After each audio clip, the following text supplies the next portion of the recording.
Hey again, guys. Thanks for coming back again. You're crazy. I have part two of this. Obviously, duh, I can read part two of the video. Hopefully, you've watched the acid base nature of salts, and let's go a little bit further into that. A couple other examples, and I do mean just a couple of other examples. Let's take ammonium chloride. It's a salt, it's an ammonium salt. Um, it's in a bottle, it's in the back room. I can go grab some. It's actually fairly harmless. Ammonium salts and chloride salts aren't too ammonium ion, chloride ion, not too bad. But let me imagine a zero point 0.2 molar solution of ammonium chloride. And then I think to myself, chloride comes from hydrochloric acid, therefore it's a neutral ion. But NH4, ammonium, comes from NH3. This is a weak base. So if it's a weak base, this might be a strongish acid? I don't know. Let's do a little calculation.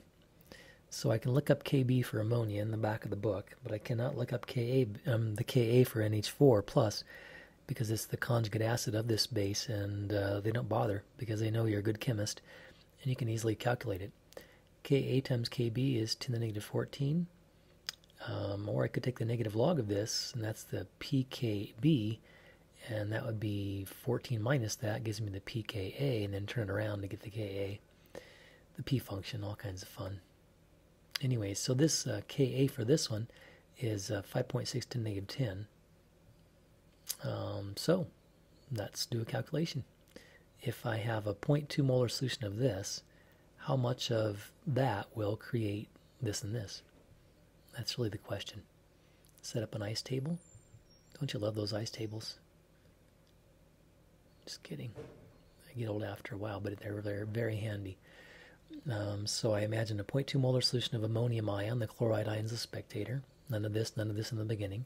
But as this dissolves in water and interacts with the water pulls it apart because really this hydrogen ion is going over onto the water. It's hydronium, H3O+. But I create some of this, and that goes down a little bit. Good thing most of the time these weak acid, weak base problems are just 1-to-1 ratio. And the classic assumption is I'm going to assume X is small compared to 0.2. A good assumption because this isn't too watered down, and also the Ka for this ammonium ion ended up being 10 to the negative 10. Yeah. All right, so good assumption. I'm presuming it's a good assumption for now. I can always go back and check it in a little while. So I wrote my Ka based on these products on the top and this reactant on the bottom. And plug in the numbers and the unknowns. I knew the Ka from above. These two terms are x's. I don't know how much of this are the same number though. Assuming x is small and I don't have to worry about the 0.2 minus x. We'll assume that for now, but we can go back and check later. I find an H plus amount to be 0.0000106. Oh my goodness, that's small. Isn't this small compared to 0.2? I'd say. So if I round to 2 sig figs, this is still 0.2. And it just decreases a teeny bit. And that's the H plus amount, right? Yeah, that's what I calculated. I defined X to be that. So if that's true, I just take the negative logarithm to find the pH. And again, that's for a 0.2 molar ammonium chloride solution. Well, I'd ask if you have any questions, but you can't respond. So darn it, I'll just go on. Plus, you can pause and rewind and check out the PDF. Feel free to come to class with questions about these videos. I can probably answer briefly, quickly. If you have a question, chances are others do as well. Let's do one more example. Sodium fluoride, salt. It's a solid. Honestly, I don't know if I have any in the back room. It's a little bit rare. But the sodium ion, I go, comes from sodium hydroxide. It's a strong base, so that's neutral. And again, I'm presuming you've watched the first part of this video. And the fluoride ion, I go, it does not come from a strong acid, it comes from a weak acid. So if it's a weak acid, this might be a fairly strong conjugate base. So now I'm imagining this ion in the water. This ion spectates, doesn't do anything, but this ion does something. With the water, as a matter of fact, it probably pulls the water apart to some degree. So there's the fluoride ion. The negative part attracts this H+, creating the conjugate acid of that base and hydroxide in the water. I know a Ka for this weak acid. It's in the back of the book. It's in the tables. I can find it online, no problem.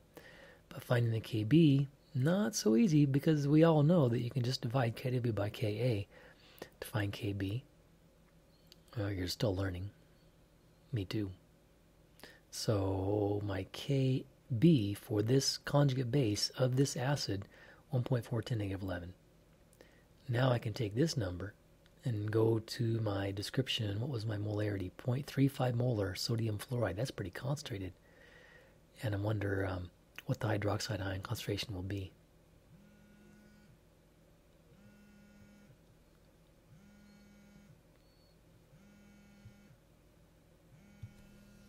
Hey, sorry about that pause. I had to stop for a second. I thought I made a mistake or left something off, and I did, but then I found it. So here we go. Oh yeah, Kb, a base, any negative ion in the water, possibly function as a base. Set up an ice table. I have initial concentration of my salt. Sodium's a spectator. Water doesn't matter. None of this, none of this. I'm imagining none of that in the beginning. Pretty accurate. These go up a little bit. This goes down a little bit. The classic assumption, x is small, allows us to ignore it. So 0.35 is minus x, very close to 0.35 anyway. We can check that when we're done to see how small that amount is.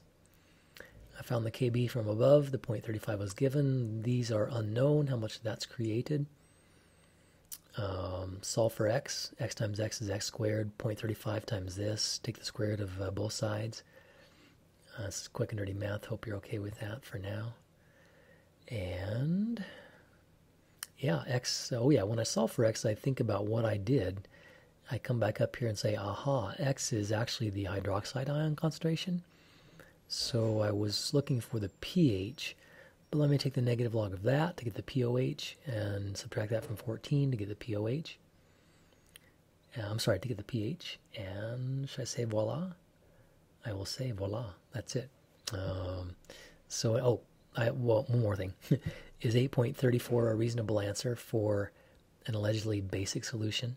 Because anything higher than a pH of 7 is a base.